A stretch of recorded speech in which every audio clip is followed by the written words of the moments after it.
Alrighty, and howdy to ya. So, good morning, or good night if it's a nice night for you.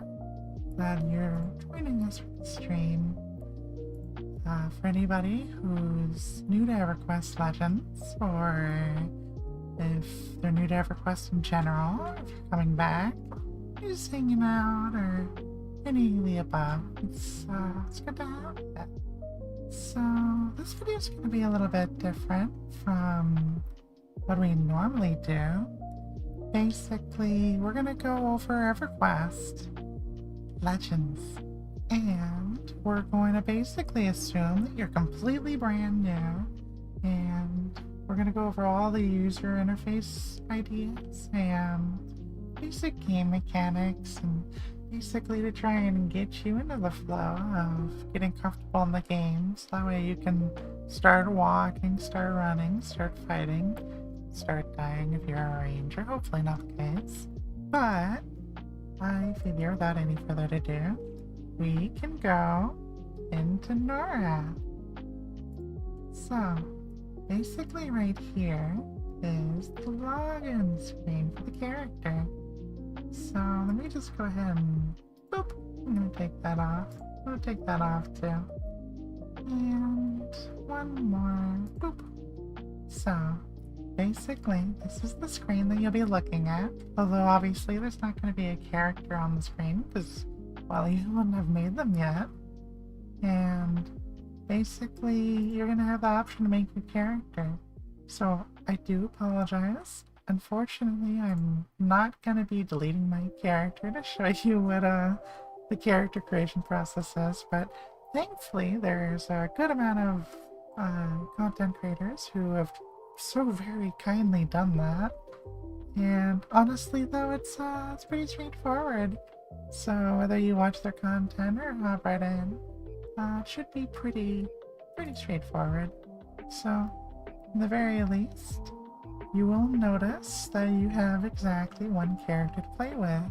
That's because your character can be every class, a combination of 3 of them. So in which case, my character is a ranger, and an enchanter, and a beast lord. So when you start off, you're only going to have the first 2, which we'll show you here. So we're going to go on and enter the world. And look at that loading screen, that's so pleasant.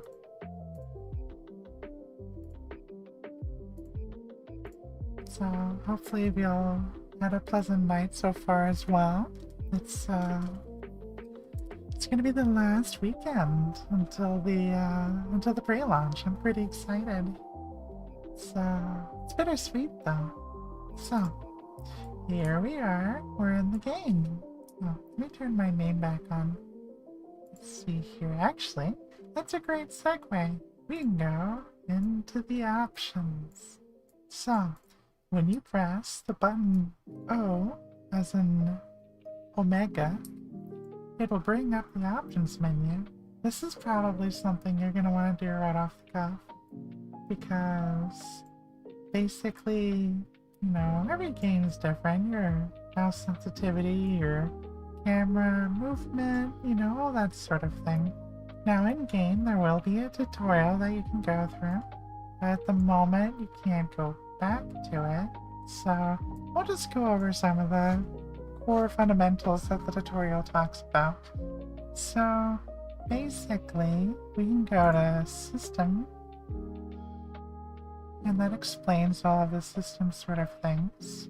You can go to Interface, Controls, and Gameplay. We're going to start with Controls. So for the movement, this is a typical WASD kind of game. So you can move forward, you can move left and right, and basically you can choose to either turn left and right, keyboard turning, affectionately known, or you can use your mouse. As you'll see with my mouse disappearing, it's because I'm holding a right click and I'm wiggling it around. So, if you don't like the standard settings that it comes with, which it will tell you on the left, you can always change it. So say for instance the ability to auto run, which lets me push one button. You can change it by left clicking, and it'll prompt you to press a key. In this case, I'm going to change back to R. Now sometimes when you're changing a button, you'll notice that it's red. That means basically that it's conflicting with another one. Now it won't keep you doing anything, but it'll try and do both at the same time, and it doesn't go very well. So if you ever encounter something like this, you can always push a new button, or say that you don't want to, you can press escape and it'll clear it out. That said, I like to auto run. I'm a little tired and lazy sometimes. So basically, of the other options, you can duck, which basically lets you go through tight corridors. You can press the space bar typically to jump. And that's basically movement. It's not a very dynamic game as far as movement goes. So the next thing we're going to want to do, all of this stuff is honestly a little bit later on, but we'll go to the UI. This will basically show you how to pull up all the different UI elements, including the options.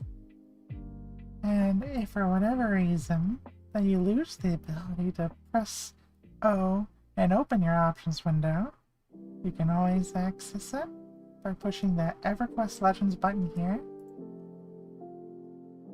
And then there should be the options button, and that'll open it or close it. So in case you accidentally invite it, you're not in a terrible pickle or anything like that. So that said, we'll pull this back open. So we're going to go over a few basic functionalities to make your life a lot easier.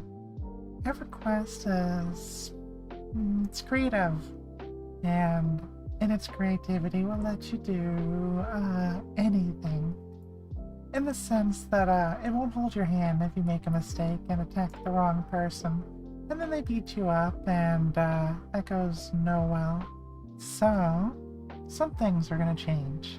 For instance, there's a button right here, attack deadly on right click. At the moment, your game will try and attack something when you first start the game by right clicking. We don't want to do that. This guy is friendly to us. We don't want to be his enemy. So making sure this is off is handy. Making sure attack on right click being off is handy. Now if you want to change that later on, of course that's to your discretion, but this is a newbie friendly tutorial. That said,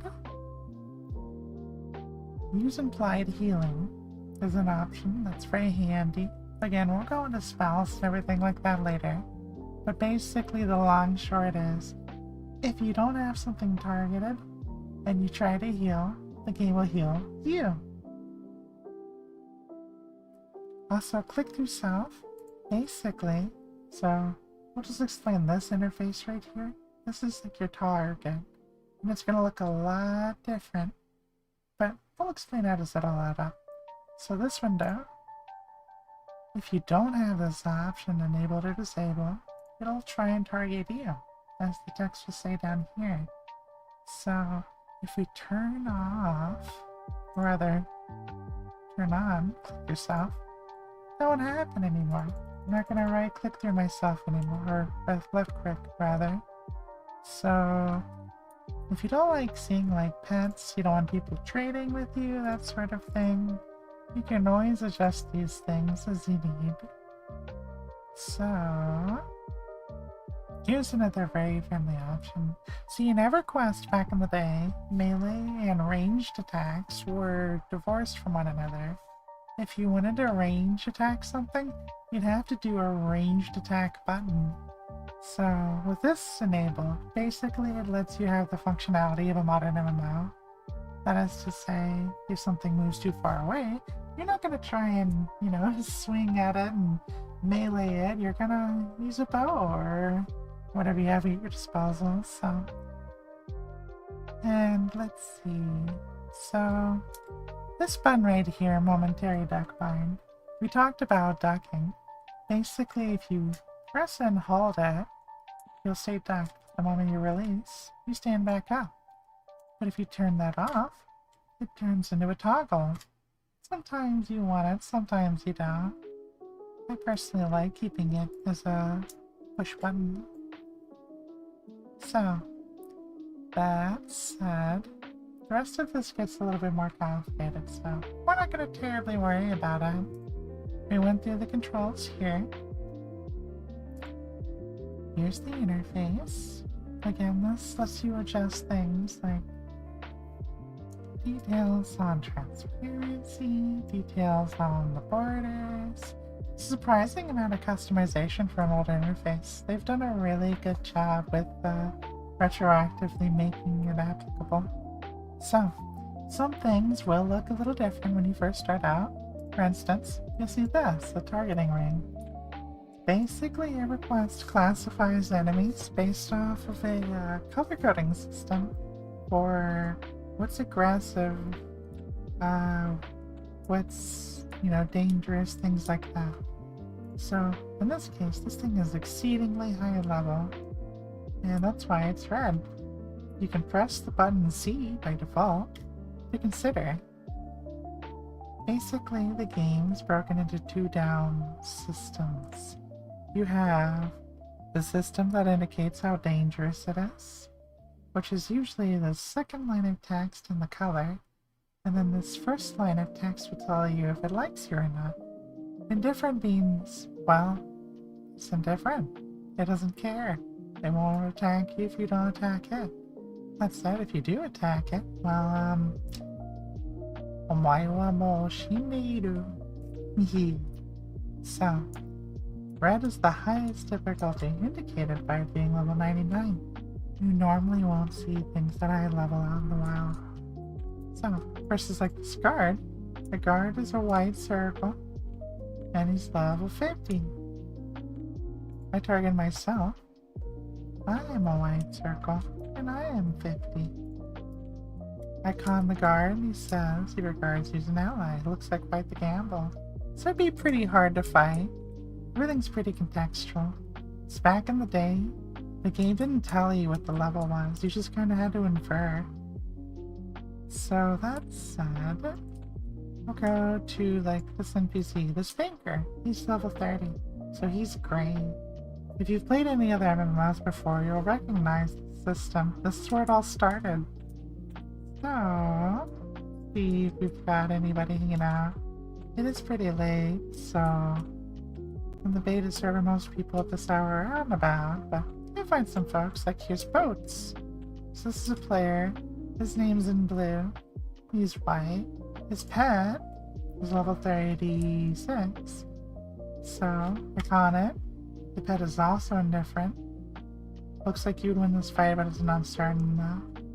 And it's green, because it's a fair bit easier to fight. So, basically that's the targeting ring. I like to play without it, but obviously to each their own. Now, in the game, as you can see, this guy's got a bunch of little icons and a bunch of little numbers.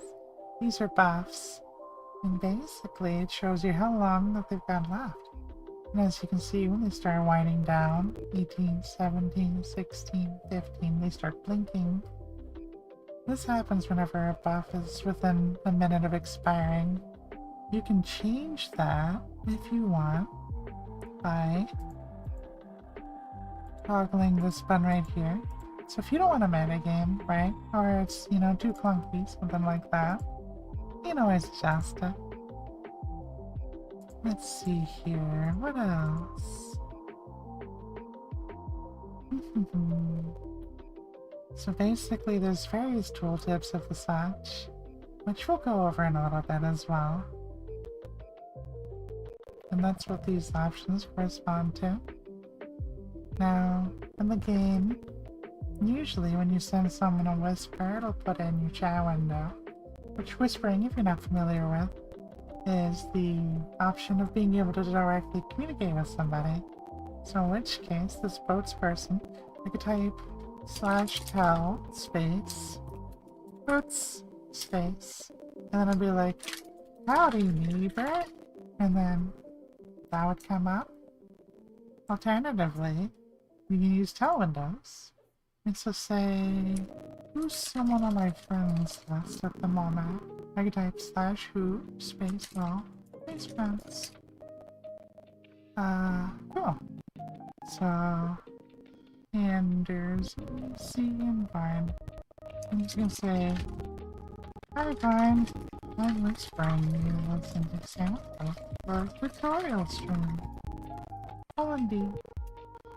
So, as you can see with tail windows open, it pops up a little window, which is quite handy. However, for streaming, usually we have that turned off. Just because you don't know what someone's gonna say out in the wild, so always best to stay safe on that. That said, Varn's pretty cool. If you see him, tell him I said hello. So that said, you can make it where the windows blink or don't blink whenever you're being, you know, like combat. So in which case you can see whispers just turned red.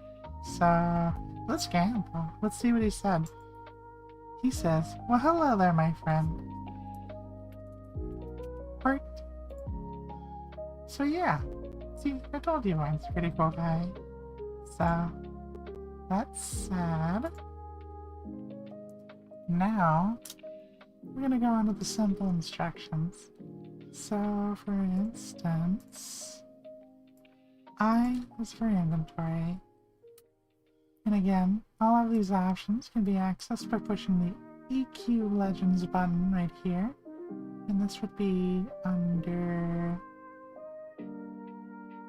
one of these options, surely. That's the nice thing, is it's pretty straightforward, so as you thumb through it, you should be able to find what you're looking for. And additionally, it'll also tell you what the button is that it's bound for. So, in which case, it'll be inventory and inventory. So it shows you I. Whoa. The vine was literally like level 20 earlier. Now he's 43. This guy has perfected the art of cooking. The dude is amazing in leveling. That's awesome. So, basically in this interface, we have a few tabs. We have the inventory tab, the pet tab, the stats tab, the loadouts, and the storage. We'll just pretend any of that exists for now. We're gonna just look at the inventory tab.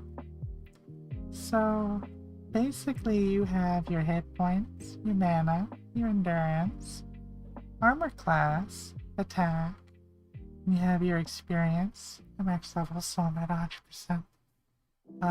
This green bar, which we'll go into again, but that's alternate advancement points. Then you have your stats, like Dungeons & Dragons or any other MMO. Strength, stamina, agility, dexterity, wisdom, intelligence, charisma. And then you have resistances to different damage types. Poison, magic, disease, fire, cold, and void. Ooh, spooky. Anyway, you have hit point regeneration, mana regeneration, endurance regeneration, attack, speed percent, and then you have a weight system and the amount of weight that you're carrying. You have money, and then you have stuff that you're wearing. You also have a limited number of slots where you can put bags.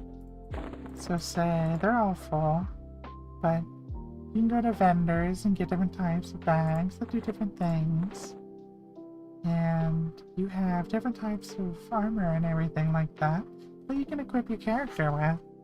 So, of the various inventory slots, you have 2 earrings, a necklace, a face, a head, 2 ring slots, 2 wrist slots, an arm slot, some gloves, shoulders, chest, back, waist, pants, feet, your primary weapon, your offhand weapon, your ranged weapon, your ranged weapon's ammo, and 2 any slots where you can put anything that you like.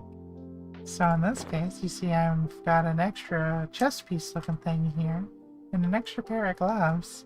How I wear an extra chest piece and an extra pair of gloves? Who knows? But I'm sure you can get creative, I guess. And so I have the different bags and such here, so we can always get an itemization and things at another point.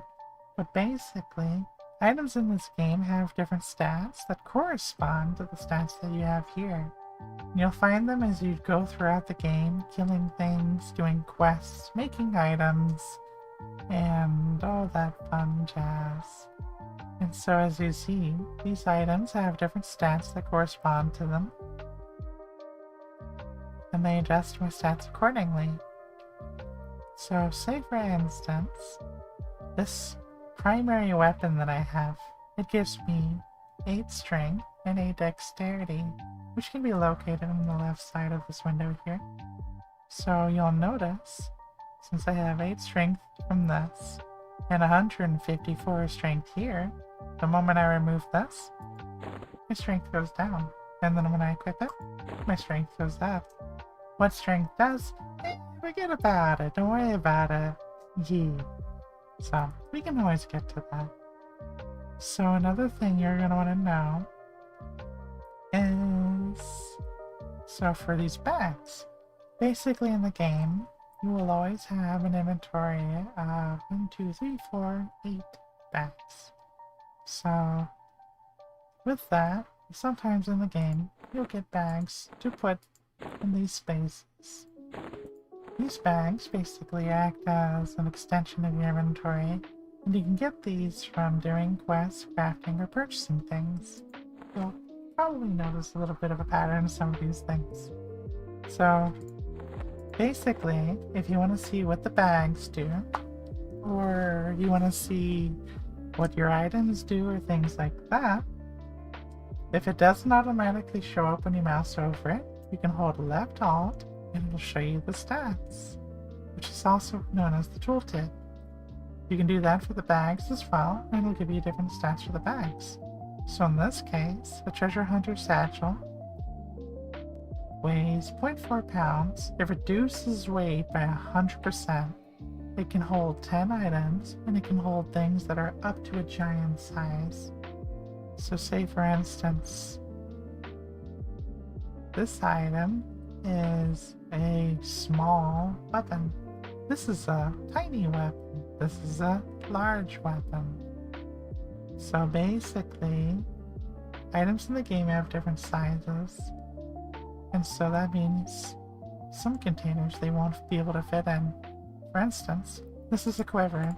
You can only put arrows in quivers, but ignoring that, basically a quiver can hold a size medium, and this is a large item. So we would try and put it, and it just simply would give you a message saying, because it's too big to fit. So, basically, the bigger the bag, the better the weight reduction. The lighter the bag, the more spaces, the better. And you're going to want to have a whole lot of space, because there's going to be a whole lot of looting. So, that said, when you started your game, you will be 2 classes. So it'll look, well, ignore the yellow. But basically, your stats will look like this. You'll just have 2 classes. You'll have whatever religion that you chose. You'll have where your soul is bound. So when you die, this is where you go. And where you started your character, which right here is Northern Felwith. You can change where you're bound to, but you cannot change where you started from. The caveat is, well, a thing you can do a bit later. So, what we're gonna do is we're gonna point out the binding, the soul binding. Nothing to do with an individual named Isaac. So, this person right here, Basically, in EverQuest, in order to interact with NPCs, you can do one of two things. You can right-click on them if they're a merchant, which this is not a merchant, or you can hail them. By pressing H or typing /hail, it brings up dialogue with most NPCs. Interactable text that NPCs have will typically be bracketed like this, though not always. Usually when it's not indicated, it's like a quest or secret dialogue. But you can either click this quest text right here, or you can type a bracket. So in my case, I'll type "Find your soul?" ? And then, well, the NPC did it. Alternatively, I just click it and it'll do it. It's the same effect. And in fact, it even makes the character say it. Now, sometimes you don't have to say it verbatim. To say, "Find my soul, please," and the character still will be bound. The NPC will still respect it. It's mostly looking for the majority of what you're saying correctly, or a word. I could just say, "Fine." But if I say "your," the game doesn't care. If I say, "I think you're a pretty lizard," calling D, of course nothing's gonna happen. So, what we're gonna do here, for instance, is this NPC. We're gonna hail him. Oh, so we con them. They're an ally, but they're dangerous. They're not gonna attack us unless we attack them. You can press H to hail, and he has some dialogue. "Hail yourself, I've got multiple ships worth of people to watch over, and I could use some supplies. If you're not here to help, and you're going to make the mistake of attacking us, do it quickly." So, I'm gonna say, "What supplies?" And then the dialogue will continue. And so basically, this is how you interact with NPCs. For most of the game, there is no quest log. For most of the game, there are some cases. But otherwise, you're gonna have to remember with your noggin. You're gonna have to know what people want, you're gonna have to remember, and you're gonna have to hand it to them individually. So, basically, this person's looking for better ore. So then he goes on to say, "A lot of weapons and armor went overboard in the storm. You can bring me small pieces or small bricks of high quality ore." So, I don't have any of those on hand, I don't think. I have really expensive stuff, but so say, I'm gonna hand him a rocket. It's not what he wants, but we're gonna hand it to him. So it brings up this trade menu. Now NPCs, they want you to hand them things individually like this. You'll open up a little trade window, and you would click Give. Sometimes they'll give it back and they'll tell you they don't want it, which is good. I wanted to hold on that firework anyway. But if it's a quest item, you'll get this cute little ding kind of sound. And it'll give you text saying like you've gained experience, you've gained reputation. There'll be a confirmation telling you that you've done the mission successfully. So, how do we go and get these things? So, first of all, if you're a melee class, you don't have to worry about this part because you don't have any spells. But the odds of that are pretty low because, well, the odds of playing a pure melee class with 3 classes is pretty low, so you'll probably have spells. That said, starting out, let's see if I have something that looks like it. I don't off my offhand, but you'll have like this little scroll thing, and you'll take that scroll, and you'll right click it, and it'll tell you who to give it to. And so say often it'll direct you to your guild master, and you'll hand it to them, and you'll get a little quest done. They'll give you a cute little rope or something. But it also comes with a spell. Will demonstrate getting a spell. Because in game at the moment, you have no spells memorized in your spells slot. And yours is gonna look smaller than this. That's because I did some stuff to allow myself to get more spells. So, we're gonna go Shadow Knight spells. I'm not a Shadow Knight, but that's okay. So, when you right click on a vendor, this is the kind of window that'll come up. They'll offer you stuff for an amount of items and the cost, and if it has a requisite level to it, then you can sort things like this. So in which case, this, he offers and tells you how much it's worth. You can right click, and it'll tell you what it is. More specifically, it'll tell you what levels you get at, if it doesn't tell you here. So in which case right here, as a Necromancer, you can learn Feign Death at 16. Or, if you're a Shadow Knight, you can learn it at level 24. So, we're going to buy this for 7 gold, 7 silver, and 4 copper. We're going to buy 1. Ching. So, now, they've given us a spell. Well, how do we use this? So, the idea is if you right click on the spell that we just got here, it pulls out what's the spell book. So this spell book is where you keep all your spells in the game. And this looks like a jumbled mess because I didn't organize it and I apologize. But good news is there's a much easier way to go about it. So if you click this little itty bitty button right here, this brings up your actions. Then, if you click spells, it'll show you all of the spells that you've memorized.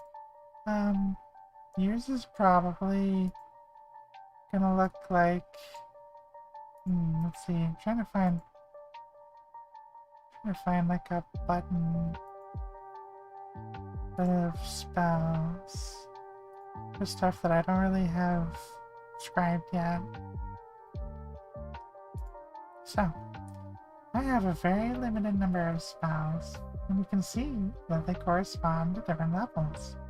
So say I am a level 50 Enchanter Beast Lord, so I have access to, these levels. Okay, so 58. I obviously don't have access to level 58 spell, especially because the max is level 50. So if I try putting it here, I normally would not be able to memorize.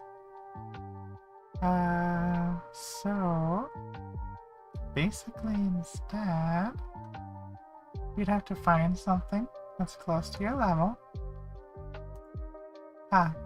Here you go. So that's the kind of message you say.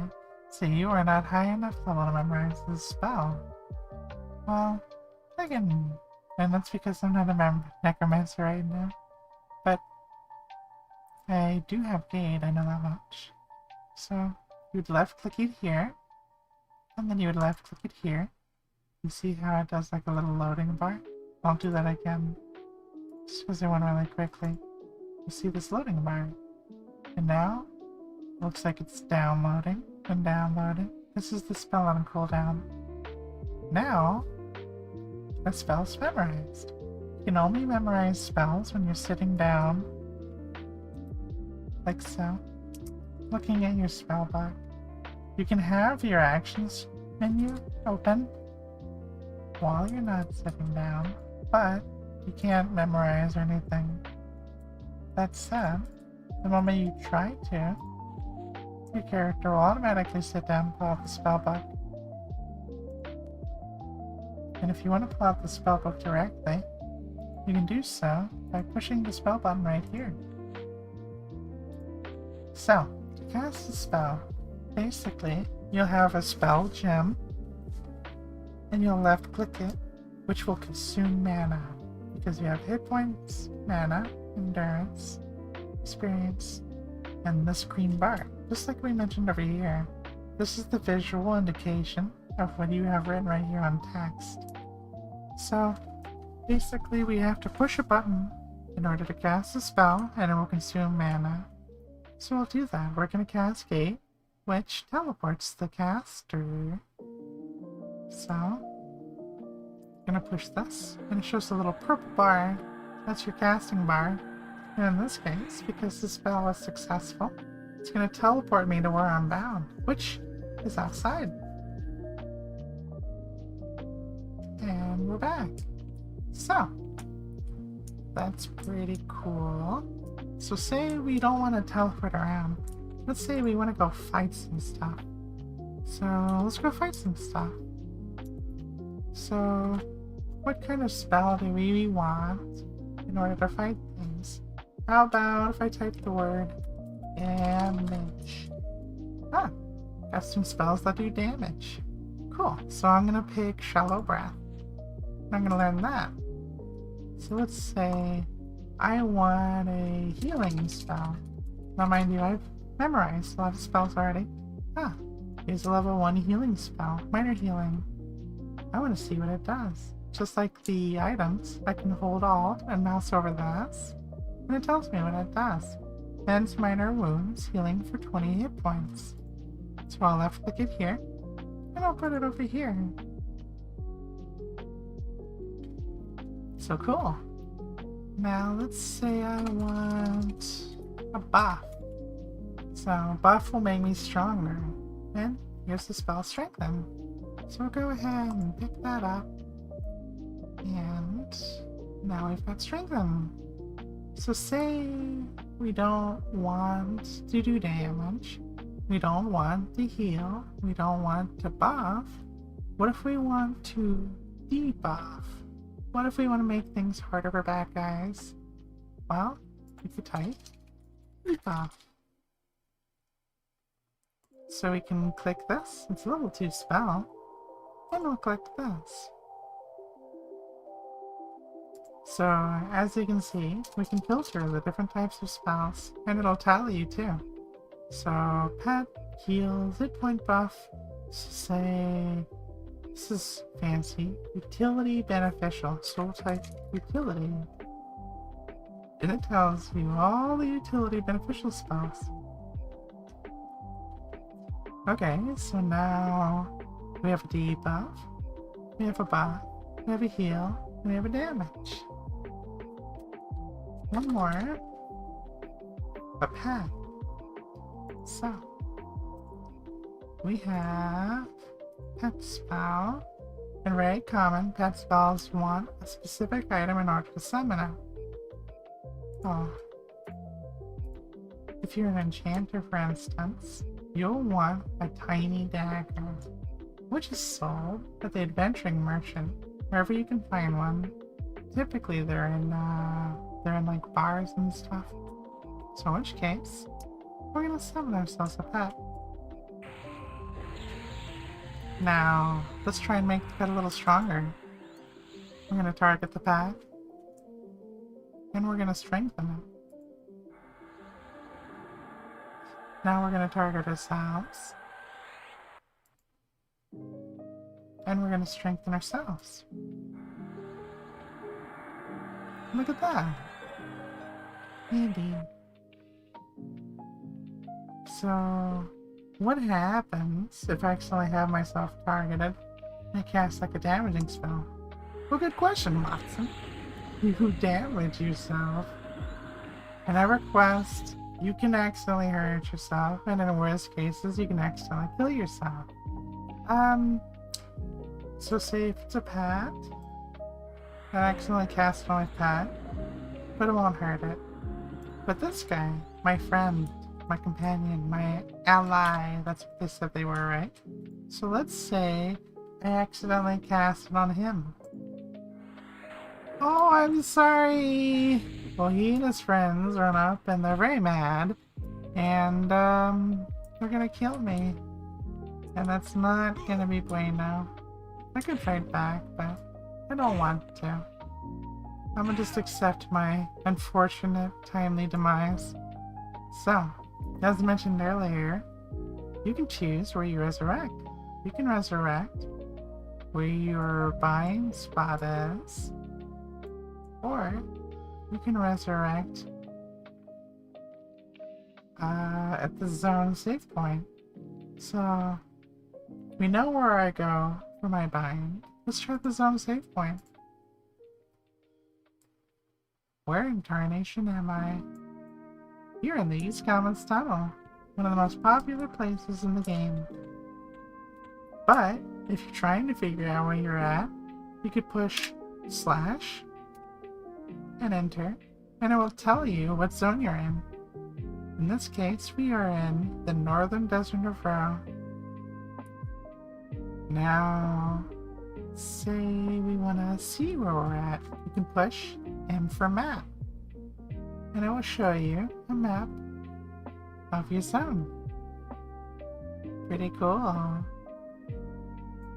So, basically this is similar to any other kind of map in any game, but it's a lot more detailed than you might expect from other MMOs.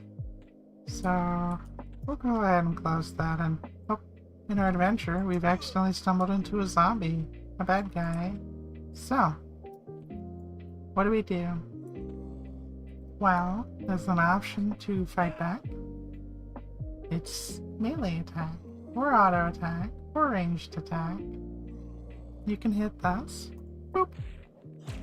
And now I'm fighting back. Let's turn that off though. Because what if we're a caster? So, you memorized this offensive spell earlier. So we're going to target the bad guy.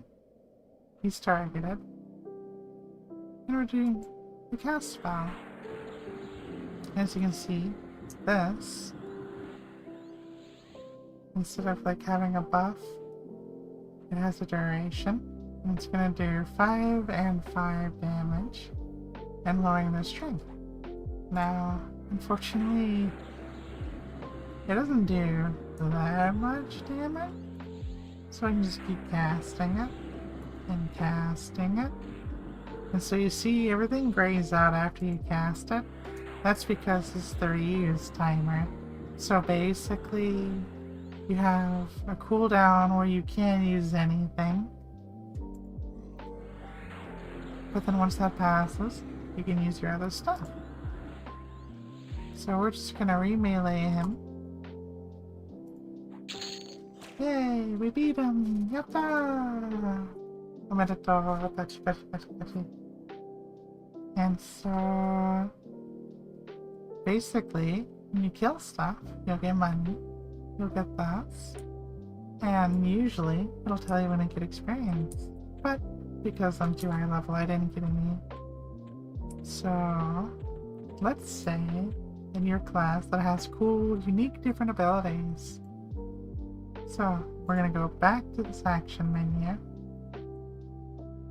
and so outside of spells, we have this first one, abilities.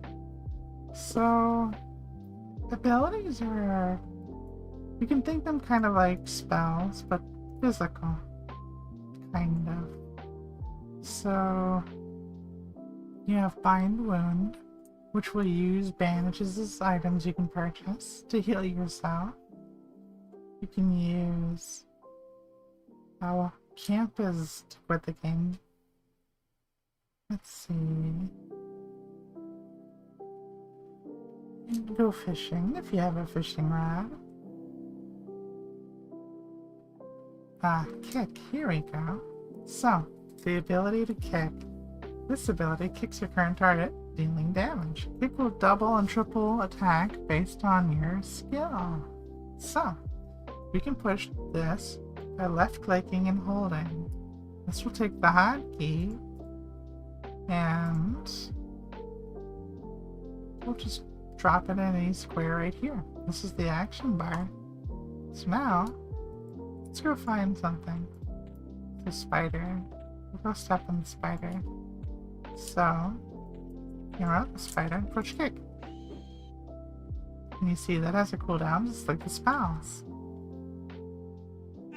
And so we'll kick the spider again. Nice, we're David Beckham. So, let's say you don't want to click the kick every time.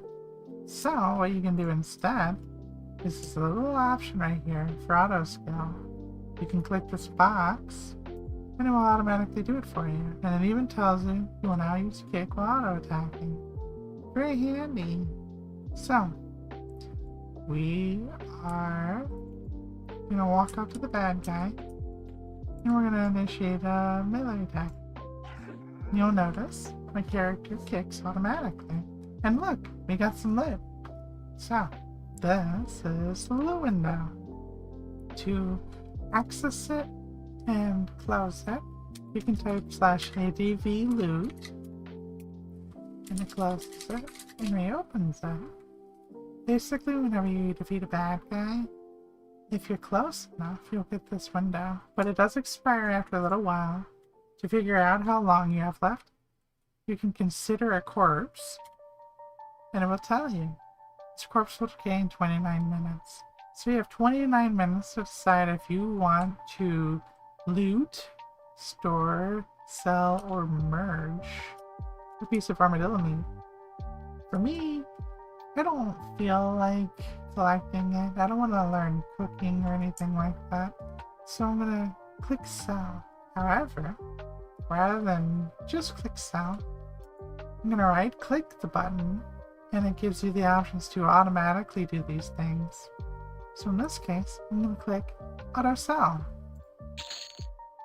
And I just sold 80% of that item's value by selling it right there. So now, the next time I kill an armadillo, if I loot armadillo meat, that sounds familiar. It automatically sold it. So, let's say we want... Oh, look, it's a person! Meow. So let's say... Oh, it squeezed me, goodness. I didn't have enough caffeine earlier. So, we're gonna go over these other buttons that exist. You have invocations, and you have stanzas.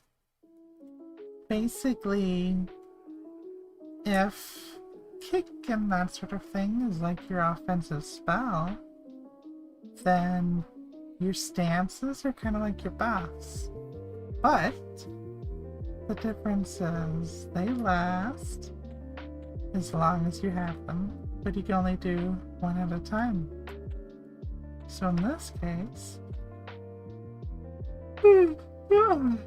squeeze me, goodness gracious. So, you will see that it is categorized as either a stance or an invocation. So, I've put them on another action bar over here, and basically I've put my stances on the left and my invocations on the right. But what are stances and invocations? You can have one active of each. An invocation is basically like a magic-oriented ability, and a stance is like a physical one. So, your stances, some of them include, but are not limited to, Channeler stance. And again, you'll roll over it, it'll describe it for you. So in this case, Channeler stance reads, for clerics, druids, shamans, necromancers, wizards, magicians, and enchanters. All incoming damage is reduced by 40%, and chance to successfully channel is increased. Half of the mitigated damage is charged to both mana and endurance, with a reduction based on your strategy skill. So, basically, if something tries to hit you, it will use your blue mana, and it will use your yellow endurance. So... well, let's see, I got a message on Discord.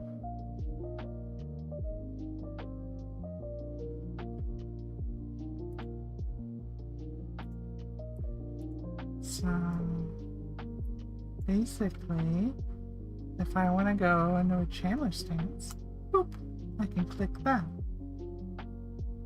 Then,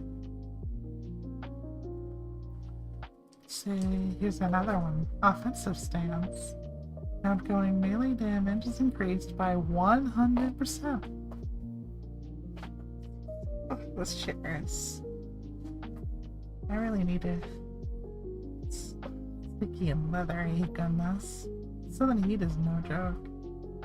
Okay, so offensive stance increases outgoing damage, chance to hit by 25%.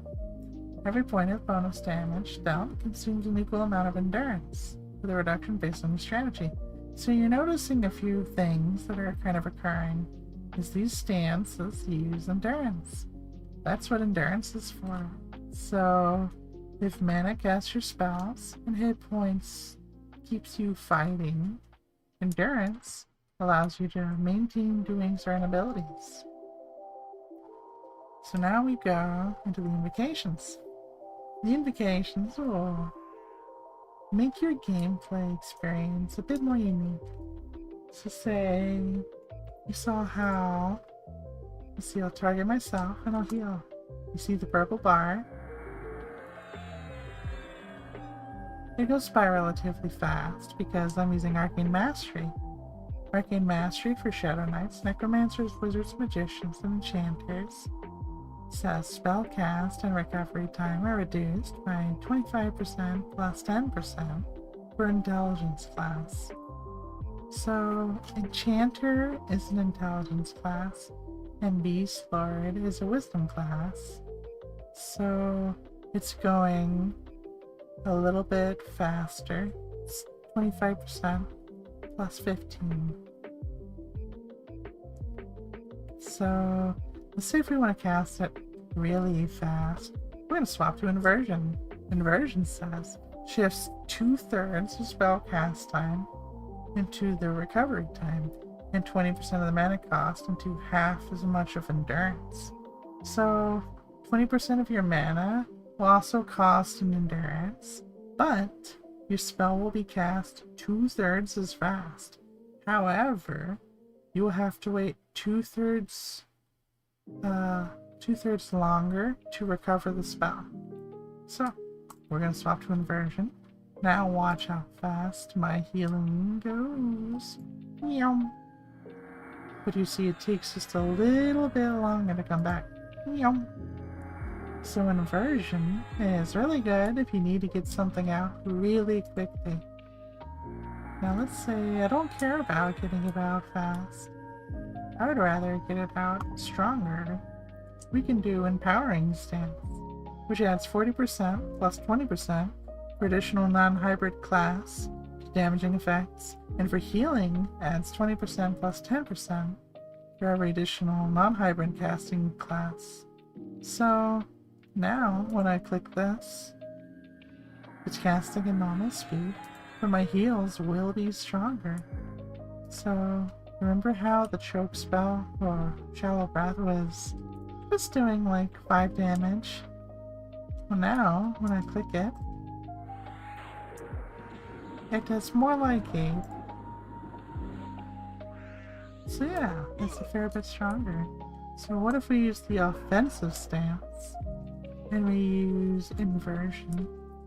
So now we're attacking really heavy and we cast really fast spells. So we can watch the guard kill it, I guess. Okay, thanks guard. Okay, bruh. Dude. I thought his name was Benadryl for a second.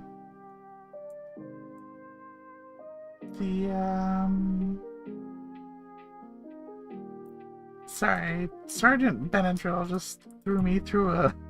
He just threw me through a loop. Okay, so basically as you go through and you discover all the different things you can do for stances and invocations, you can mix and match and change your playstyle however you like. So basically, we scroll through. All this stuff is like stuff you can unlock later on. So one important ability down here at the very bottom is Yell. So say if you and me were not in a group but you pull a bad guy and you don't want to fight him. You can't fight him. He's beating you. You don't want to die. I can't help that if you're fighting him, I can't kill him. You know, that's all you, champ. But if you yell, it says this button makes you yell, taking you out of an encounter lock at the expense of experience and loot. So basically, you forfeit your ability to get loot, you forfeit your ability to get experience, you forfeit your ability to get currency, but now someone can save you, and they can fight and kill it. Very handy, very, very handy. Some disciplines, some melee classes get them. What does it do? I don't know. I assume classes like warriors and rogues get it. But rituals. So rituals are spells you've unlocked in different classes that you can cast without being that class. So say for instance you level up a druid or you level up a wizard, and then you decide you don't want to play druid or wizard anymore. Well, now you can cast those fancy, wonderful teleport spells without being those classes. The caveat, however, is it takes a long time to cast. It uses all of your mana and all of your endurance. So it's convenience, but it's not a replacement. So say that gate spell. You remember how fast that gate spell went? Well, let's try and cast it as a ritual. We could probably have a picnic, maybe read a few books. You know, we can talk about how it's Pride Month. We can talk about how excited we are for EverQuest launch. You know, it takes a little while, but ultimately I was able to cast it without putting it on my gems, and I wouldn't have even needed to be the proper class for it. So basically it's a reward for multi-classing into different stuff and trying things out.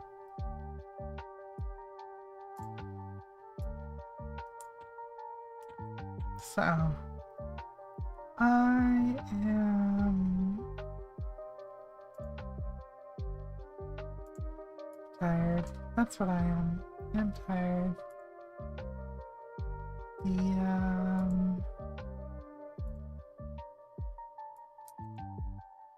The next thing is we're going to talk about the classes themselves. So, say at level 10, anytime before then, you get 2 classes. You will get your primary and your secondary. Your primary class does not change. It stays the same all the way until level 50. So choose wisely. However, caveat to that as well, if you don't like your primary class, until level 10, you can change it to whatever your race can do. So, for me, initially, that'd be whatever a high elf can get. The reason it's great at right now is, well, I leveled past level 10. But basically, once you hit level 11, it locks you in. But up until 10, you can change your primary however you want, and you can change your secondary however you want. Once you get to 10, you unlock your 3rd class. And then at 11, it's all locked in. You can change your secondary and tertiary as much as you want when you're in a city, but your primary is stuck. So you'll want to pick one that you think you'll really vibe with, and you're going to want to take your time. If you've never played, you never tried out the classes, you're going to want to take your time and figure out what you like. and what's going to mesh with all the other classes. So in this case, I am an enchanter, and I am a beast lord, but I could change it to, so say, you know, let's pretend I'm level 8, right? I can change it from enchanter to ranger, and then my alternate class, I can be berserker. And then, yeah. And then once I'm 10, I unlock my third one. And then I can lock him like that. That's sad. My primary classes I've unlocked. There's only one extra because I hit level 50. And that's all I've done. So I can be an enchanter, maybe a ranger, and I can be a druid. So you'll notice, outside of my primary class, I can make my combos whatever I want. So a high elf, shadow knight, ranger? Yeah, sure. High elf, necromancer, druid? Yeah, sure. High elf, monk, and shaman? Yeah. You do you, boo-boo. And, yeah, so you can get creative. So, in this case, we have the different loadouts. You can make a new loadout by clicking add, and it'll let you do that. Or you can click edit, and it'll bring up that menu just like that. And so once you make a loadout, this is how they look. So if you want to chop from one to the other, you can click the swap button, and it shows you what levels you've got. So once you hit 10, all of your classes hit level 10. And so if you just hit level 10, you can swap in and out of whichever ones that you like. So in which case, my enchanter ranger is 50-50. So depending on what the lowest level is what all the three will be. So say if I decide to do ranger, druid, enchanter, well, my ranger and my enchanter are both 50, but druid is at 22. So when I swap to that, it puts me at 22. My enchanter and my ranger and my druid.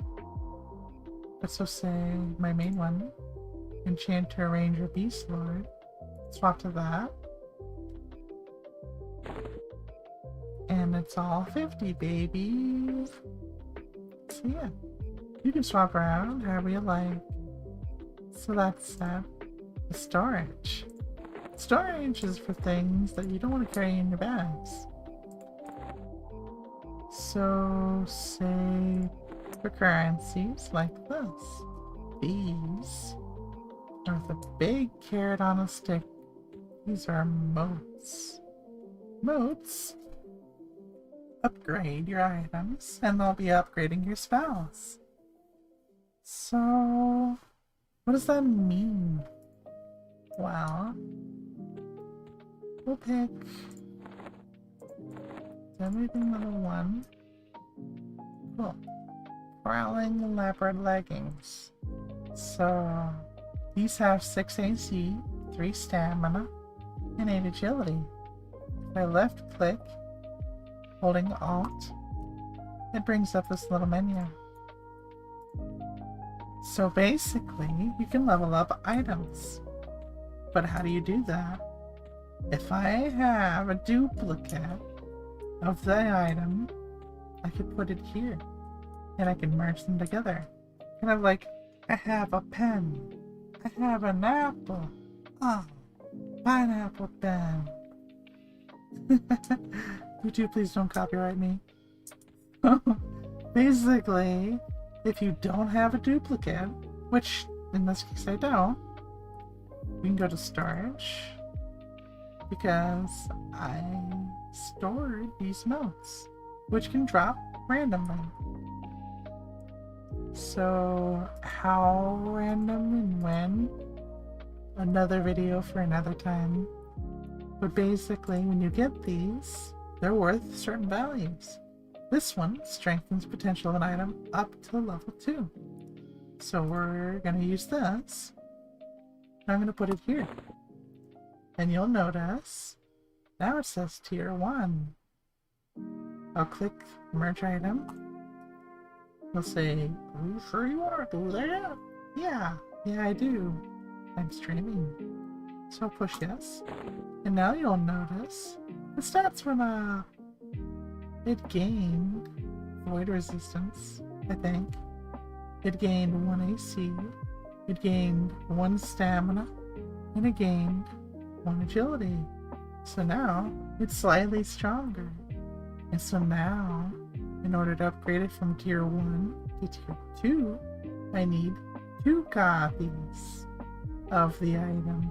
Or I could say use another item of this plus 1. Or I could take this plus 4 and I could put it there. And a plus 4, when you think about it, is basically what, 2 plus 3s? Or it would be 4 plus 2s, or it would be I don't do math. I don't do math, but in any case, it will tell you what it's worth.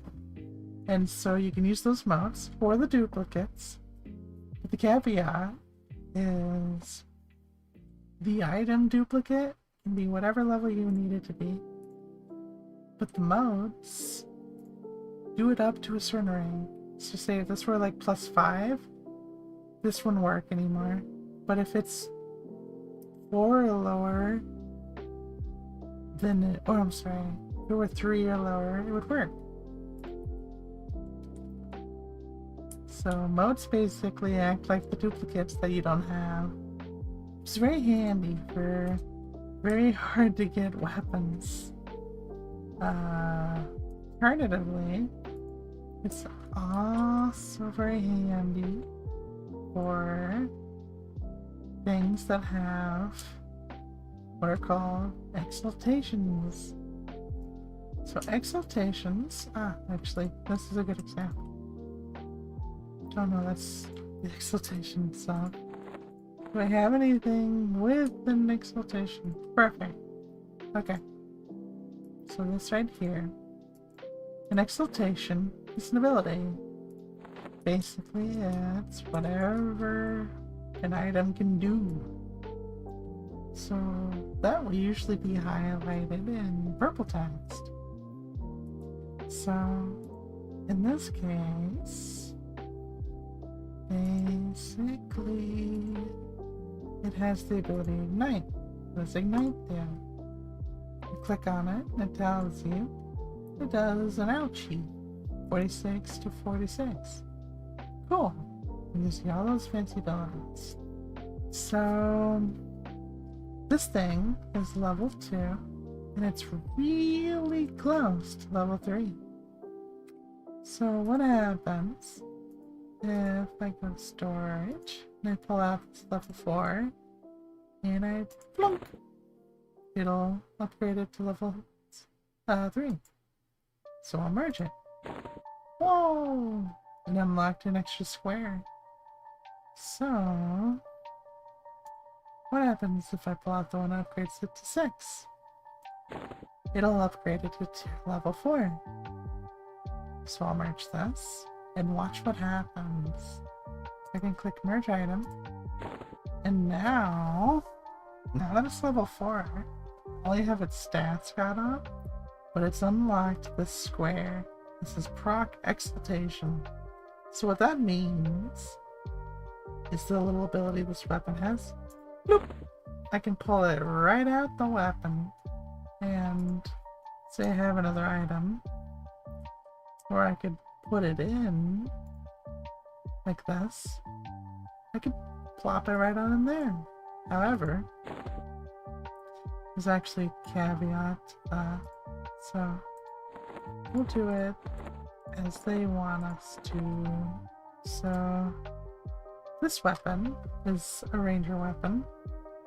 It's usable by rangers, and this is usable by several classes, including rangers. So what I will do is, let's say I don't want this here, so I'm going to take it out. Let's say I want to use this. This does Chaos Flux. Chaos Flux does 150 damage. Really cool. So I'm going to yoink, pull it out of there, and then bloop, put it in there. So now it turned into a ranger only weapon because there was a ranger only exaltation. But now this melee weapon does this ability, which otherwise this one was done. And I can take it back out and put it back in here. And I can do this as often as I want. However, once I take something out and or put something in, it makes it where I can no longer trade it people. It's mine forever. It doesn't sell for anything. I can't trade it. So basically, once you adjust an item, it's yours. But if you don't adjust it, so say, and that's excluding upgrading. So this right here, I've upgraded it, but it's still lore equipped. That means I can wear one copy, and it's a tunable, which means the moment that I put it on, it's bound to me. Or the first time I trade it to somebody, it gets bound to them. So basically you can trade almost everything once. So if you say I have Interact, this item you can take out the X rotation, but the moment I do, I can no longer trade it. Because it's a tunable, it means that I can. But the moment I trade it, it's theirs. So basically, and this is a quest item, so it's using a quest somewhere, and you'll notice this is a primary secondary. It's usable by anyone, but it's for wizards only. And that's why when I swap to another loadout, you saw my stuff turn yellow. That's because I can't use it. I wasn't the right class. I was holding it, but it did nothing. So we've gone over the basic interface. We've talked to people. So now let's go to a bank. And to go in here, you have to left click that way.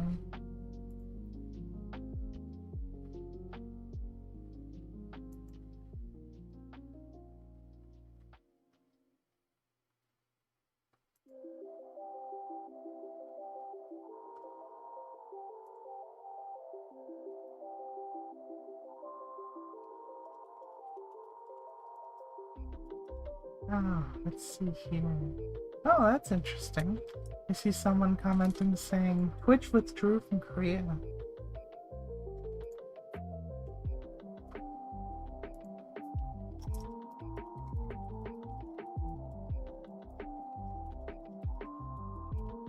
And so if you're viewing from Korea, 안녕하세요. 나는 OotHE입니다. 감사합니다.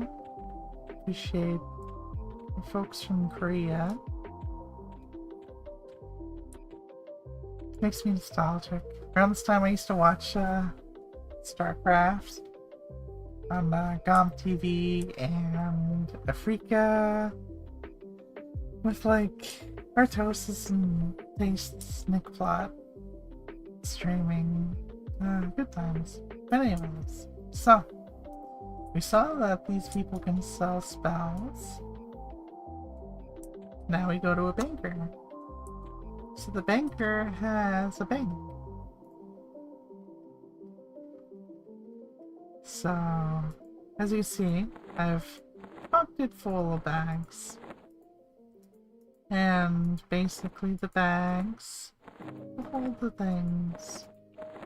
I cannot expand the bag, but it has what's called a dragon hoard, which is effectively an extended bank that I can store stuff, which I will. This is a lot of fireworks, which tomorrow we're going to be doing a group photo. And so as you can see, I'm just able to take everything and put it away. And then if I want to grab it back, I just click retrieve. There's a total count of 125 for items in the Dragon's Hoard. Now, if I were doing things like trade skills also have their own inventory. So, see, I have some items here in the Dragon's Hoard. I'm going to retrieve these 17 blue diamonds. I'm going to put them in my trade skill depot. These black sapphires, I'm going to retrieve them and put them in my trade skill depot. So that's handy. So, the next item, say you don't know where something is you're looking for. There's a find button that will help you locate. Oh, I pushed the wrong button there. But it'll tell you where it's located. It'll tell you all the items you own. So, slice of Jum Jum cake for 20. Oh, that's sliver. That's cute. Hold left click to grab item. So that'd be if it's in my Dragon's Hoard or something like that. So, next, you're gonna notice these currencies. You have platinum, gold, silver, and copper. And you'll see that they're in different denominations. If you left click and hold shift, it will drag all of them. If you left click it, it will give you an amount. So you can drag and drop and it will auto adjust these currencies. Usually there's no reason to have one or another. It used to be where money had weight, but that's no longer the case. So it's mostly just a aesthetic thing now, where you can have higher amounts. So that's the bank. But how do we get these bags? I keep mentioning bags. Well, he's an adventure supplies person, and they sell bags, roughly 5 gold. If you see them for sale any higher anywhere else, you're being ripped off. Rather, for standard bags. So, say we want to buy an extra bag, you could buy that, but, oh yeah, you can store a bag in a bag. You can't store anything in the bag, but I can have the bag. And so say I didn't want the bag, I can left click it and click sell. Are you sure you'd like to sell this container? Yup. So, bandages. Oh, what a quick-hitting, just like we mentioned earlier. Ooh. So I have 100 rations here and 5 here. Your character needs rations and water in order to regenerate hit points and mana. Now, directly eating and drinking isn't going to... Oh, hi! Happy to have you! Welcome to the stream. Thank you for joining us tonight. we're going over a tutorial for all the EverQuest Legends basic mechanics and interactions and all that fun stuff, so happy to have you. Who's this? Oh, I haven't seen you before. Cool. Nice to see new friendly faces. But yeah, so we're taking a look at vendors now, see how they work. And so, let's see. Ideally, we like to buy some rations. Do they sell any rations? Maybe. We can search. Ration. They do. So, we can have at least 100 stack of these. I have 5 already, so we'll buy 95. How about what? I think we can have 1,000 of water. So let's find out. I'm bad at math, so I'm just gonna buy 2. So that's 500. So now I'm gonna buy another 100. Okay. I'll buy another 100. And another one. And another one. And another one. Okie dokie. So now we're stocked up on our water. How about tiny daggers? We needed those while we were here. Tiny dagger. So 4 and 50. Cool. So now we're thoroughly restocked. So say we want to find an item we want to sell. Like what do we want to sell? We'll sell Sarum's Coronet. Cool. We'll left click that. It shows you it's worth 3 platinum. Boop. So there is no buyback yet, but it is something that they might be adding in soon. They've been pinged on Discord. OotHE. Let's see. Somebody asked me if I want to play Mahjong. So, basically, you have a mail system, which you'll see a little indication here in the window, and some NPCs will have parcels. Usually you'll see these near banks. So in this case, we have more essence of cocktail. So we can always pick these up and we can put them in the bank. We can hold on to them. And they're for an event tomorrow, given to us by a moderator on our player character. So we'll just leave these right here. Let's say we want to send somebody something. I'll send this. So I'll click parcels. I'll click this item. I'll send it to a player named Jane. Jaym. Did you need this? I'll put in the note. I'll click send.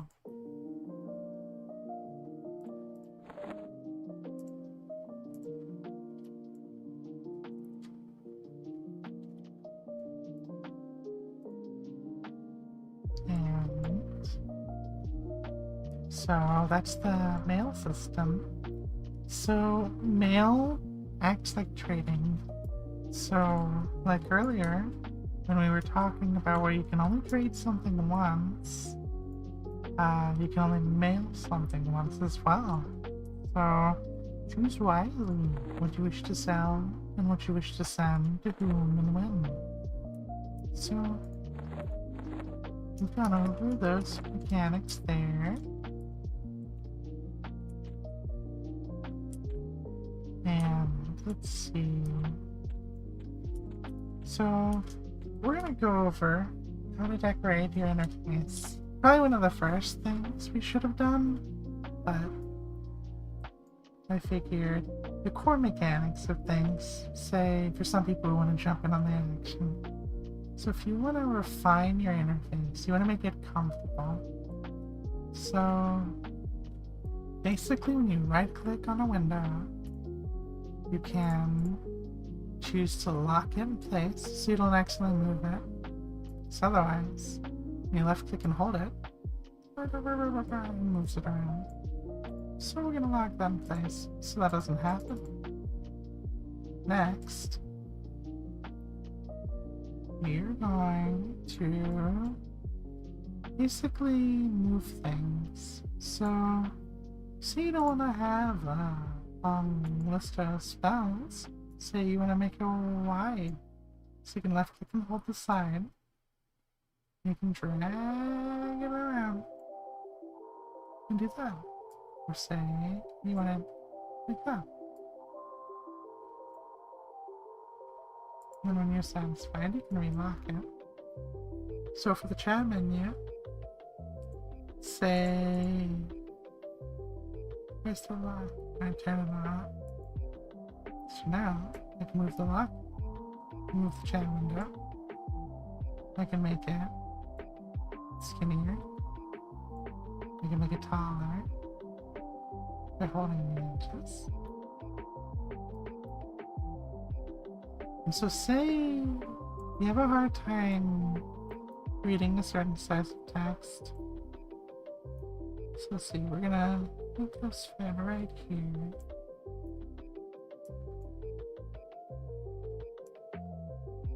So if this text is too big, say you want it smaller, I can type slash cat font size, all one word, and we'll make it 1. Whew, that's that is definitely some small text. So say we want a little bigger. That size. We'll go with the biggest size, 6. That makes it a little bigger. So basically, we have the action bars here, spells here, hit points here. When you invite people to a group, it'll show on the group window. Extended target is for when you have multiple targets at once. And this is your target window. We'll say you want to change targets. Heavy pad window. If you're a ranger, you have tracking.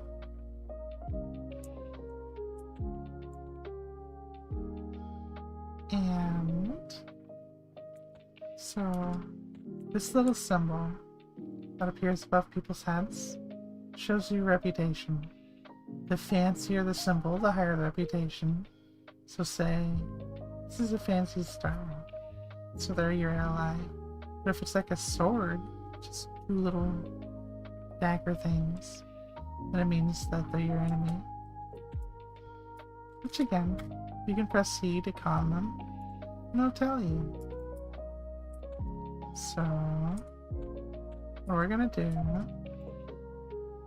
is we're gonna do a little practice. So we're gonna swap to, let's see, what do we want to do? We're gonna change this last one. We're gonna edit. So say you're level 10, you just unlocked your 3rd class, and you don't like what you got. So we're gonna change our secondary and 3rd class. We're gonna change it to how about monk and rogue? So it lets you choose your religion, lets you choose your starting point, and this lets you choose your loadout. To avoid confusion, I would recommend you use the option share with loadout number 1. This will make it so your gear does not change. So we've updated that, and now where is circle. Ah, monk robe. Swing click. Swap. And now we are a ranger monk rogue at level 10. So let's go fight some stuff. We're gonna go to the Kinyos Aqueducts. So we're gonna take this ritual that we've unlocked. And we're gonna go to Surefall. So, loading. This will be half a moment. The interface is truthfully just to show off. And then, as soon as the loading finishes,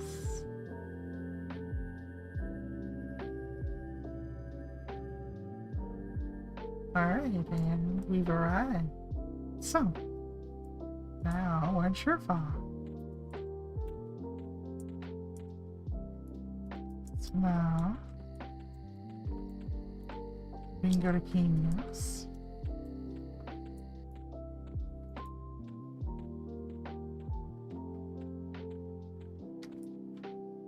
And as you see, all their names are red. They'd be very dangerous. But thankfully, they're all friends. So.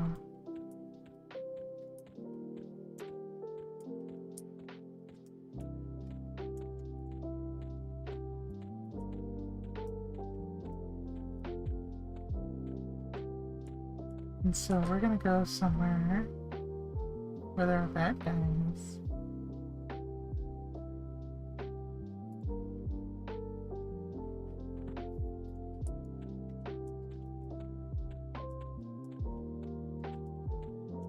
I'm just gonna be down this road here, so you can enjoy just a little bit of ambience.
A lot of this game may require a bit of running, so it's nice just to have a little bit of comfy time while you run, you know? So, Kinyos is it's a starter city, so basically, as a human or half-elf, you choose to start here in Kinyos.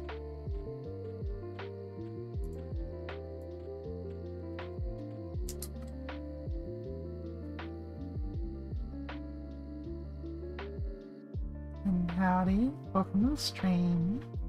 Bienvenidos, yokoso. Annyeonghaseyo.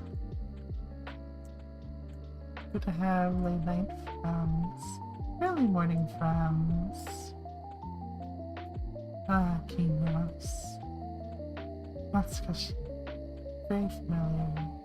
Very home.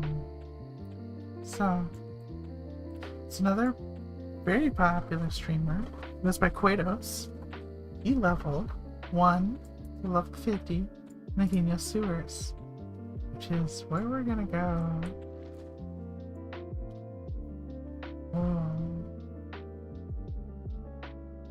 Every zone has a unique mechanic called a zone experience modifier. Basically, the more esoteric the zone, the better the experience.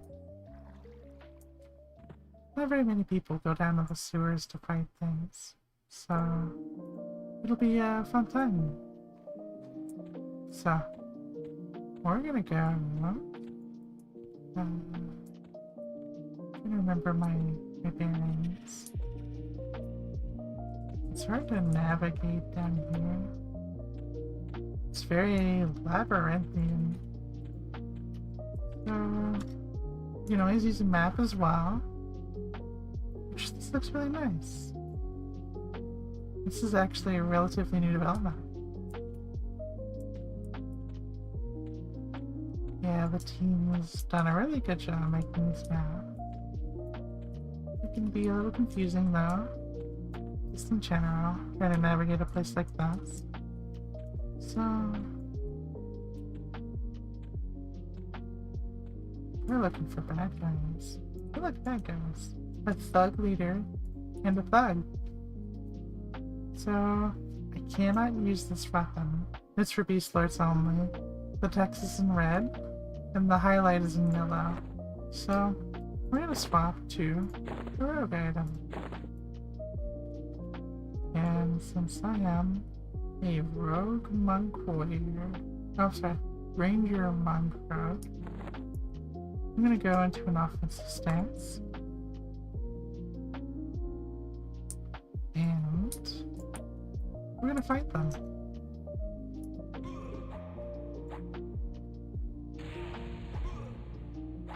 So that explosion, that's the proc of the ignite. I just kicked him square between the legs. I feel really bad. So, as you see, I looted a rust rapier, and I automatically looted it and sold it. So, we're gonna go look for some more bad guys. And in honor of Kratos, who is currently on vacation, we shall say the sacred chant. Anyone else knows that? Sewer provides. Yes, the sewer provides. What is the sewer providing? We don't know. But we're on an adventure. And howdy to the folks who just joined on in. Yokozo. So, we've got more bad guys. So, these thugs, these smugglers, they look at us differently. But that's okay. They're smugglers. So, we're gonna fight them. Because we want juicy experience. Yes. That's one.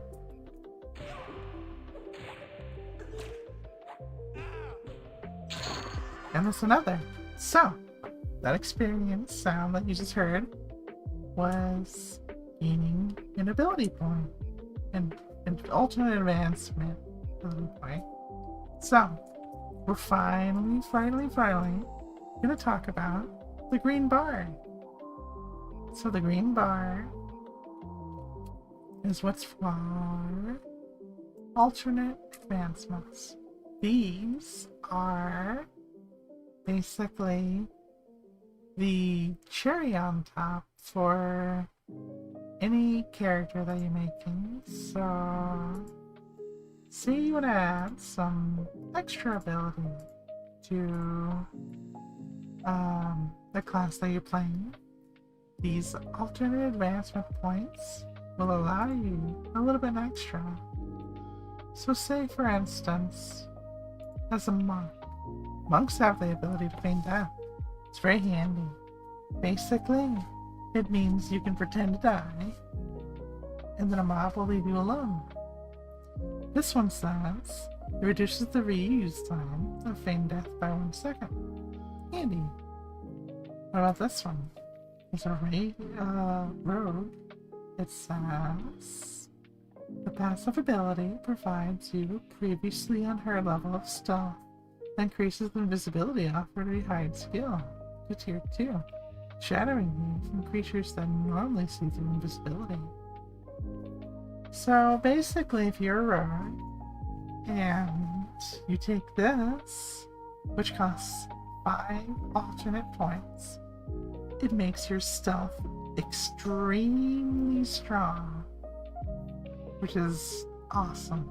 Being able to move around without ever being detected is extremely powerful in this game. So, what about Chaotic Stab?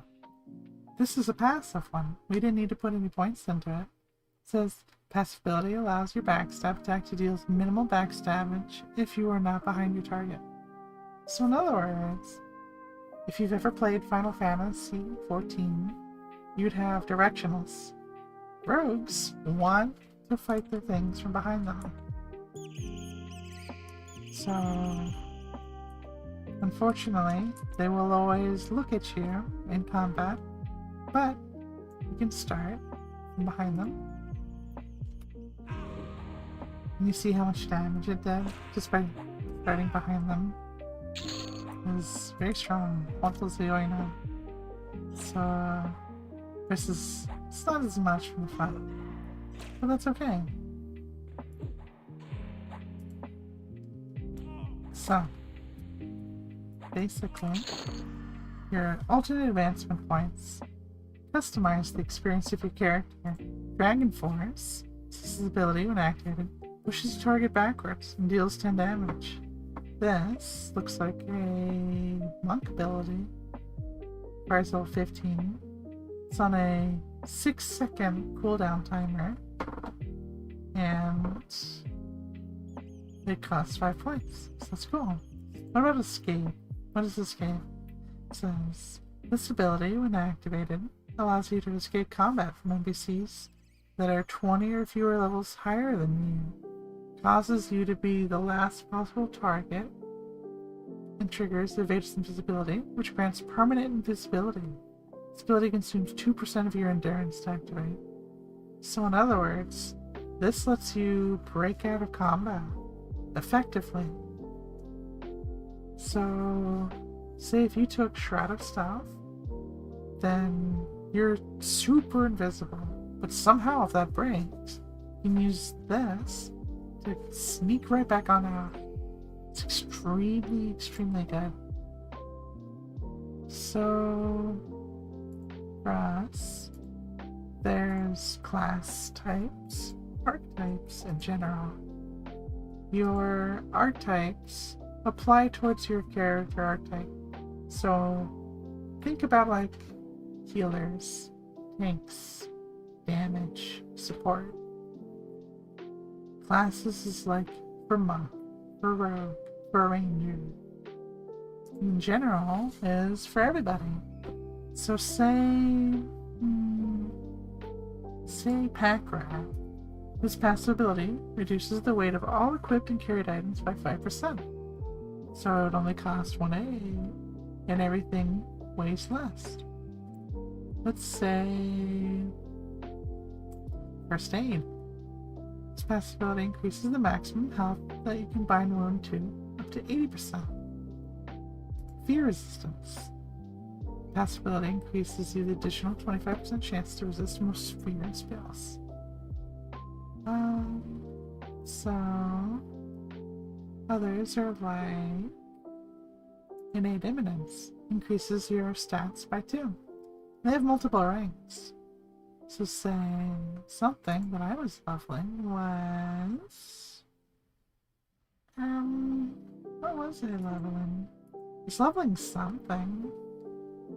I think it was, let's see. Yeah, no, I don't remember. Maybe it was here. Let's see. 3 out of 3. 1 out of 4. This is what I was working on. Circular breathing. This passive ability increases your endurance regeneration 1 point. The next rank, from rank 1 out of 4 to 2 out of 4, will be increasing regeneration by 2 points. Mind you, in generation and endurance is the yellow bar, which, as earlier, the invocations and the stances use endurance. So I will be in the next level, and now I have rank 2 out of 4, and the next rank will increase it by 3. And then safe to say that 4 out of 4 require D4. This is important because things like, as a ranger, I get a cool one called range stance. Range stance says your ranged attack has a minimum distance, gains a 25% accuracy bonus, and can double and triple attack. Every point of damage consumes endurance, with a reduction based on strategy. Strategy is a skill that you get simply by playing the game.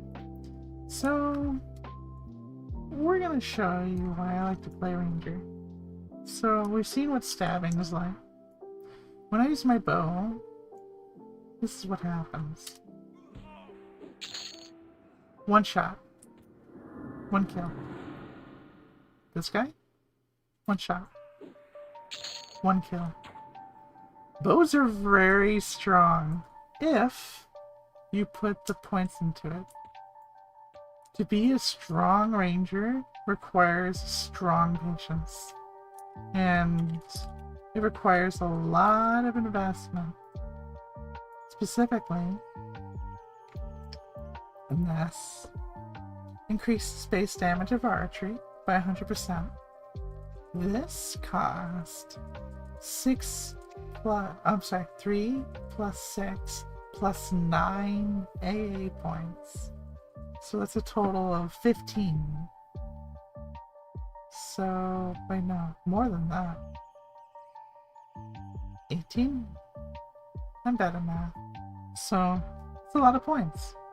Then, I also have things like, where is that? Finishing Blow. Finishing Blow says, this passive ability grants your melee, well, it says melee, but applies to range too. Your attacks a 100% chance to deal 300% damage to targets 15% or lower. So in other words, if they're below 50%, they will explode. Commonly in games, we call this an execute.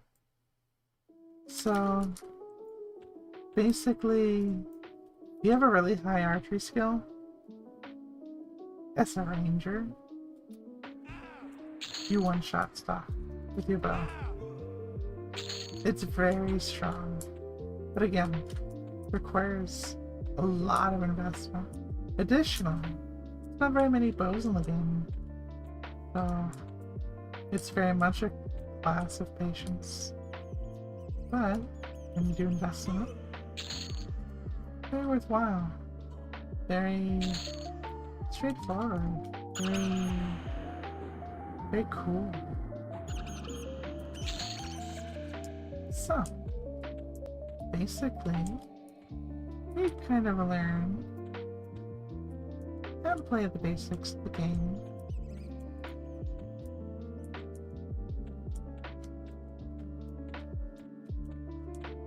So, the next thing we're going to go over are skills. So your skills, just like in your abilities, you saw a little bit of one, there's begging. So we can go skills. I just realized, it's my name. Show name. So, here are your skills. So, basically, as you play the game, you will progress in skills. So, for instance, Ranger, Monk, Rogue. Their strongest skill, One-Handed Blood, 100. Alchemy, 300. Archery, 100. So, things like, swimming. Swimming's a skill. So the more you swim, the better your swimming skill. And the better your swimming skill, the faster you swim. Because when you have a really low swim skill, you swim very slowly. Plus, when you're in the water, you have an air gauge. And if that goes all the way to 0, you will start drowning. That's that. I have an item that makes it where I can breathe underwater. Very handy.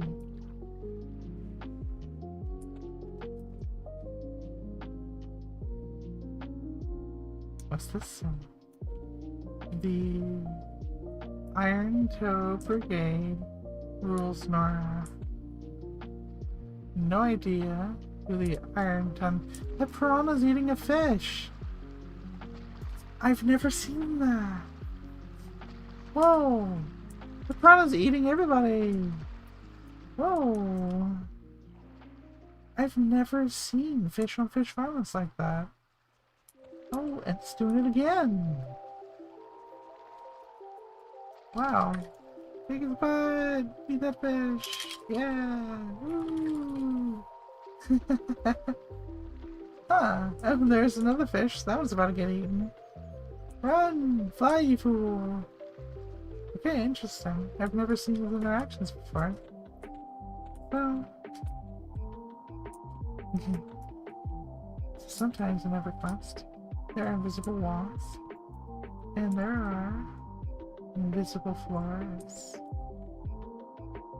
And these floors will kill you. However, I'm not going to take the invisible floor. This, I think, is trapped. Yes. This right here. Oh, invisible floor. Drops me down into a pit of sharks. Incredible! Hi, shark. Shoot the shark. And then I shoot the shark.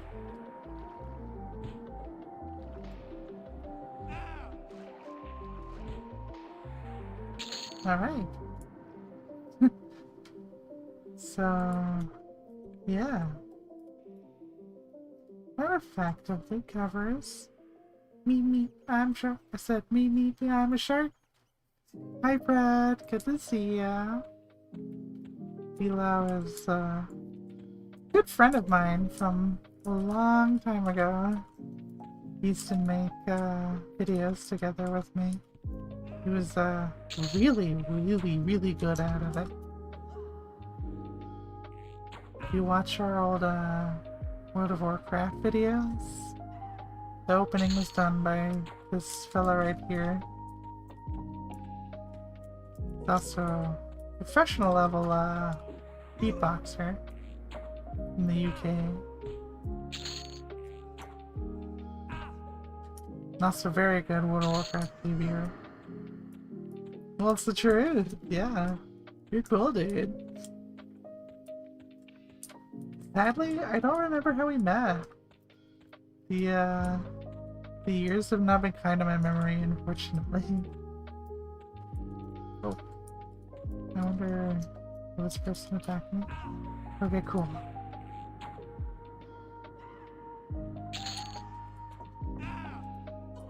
Yeah, and I'm trying to think, it's, you're still in the UK, it's like early morning for you, I think?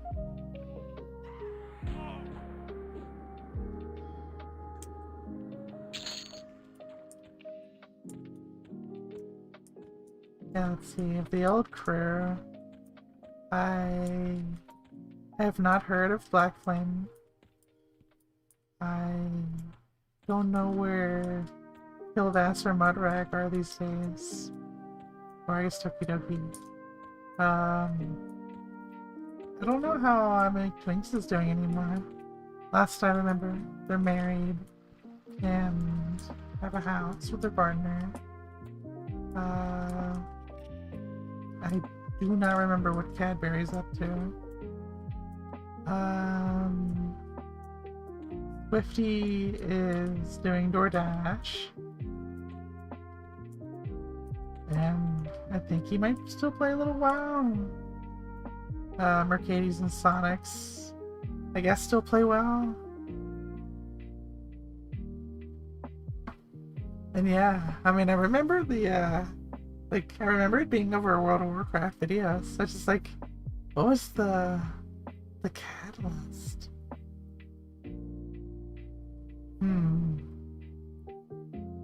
I don't remember the very, like, thing that started, but yeah, Fred here, I would not have, oh, yeah, that would be awesome.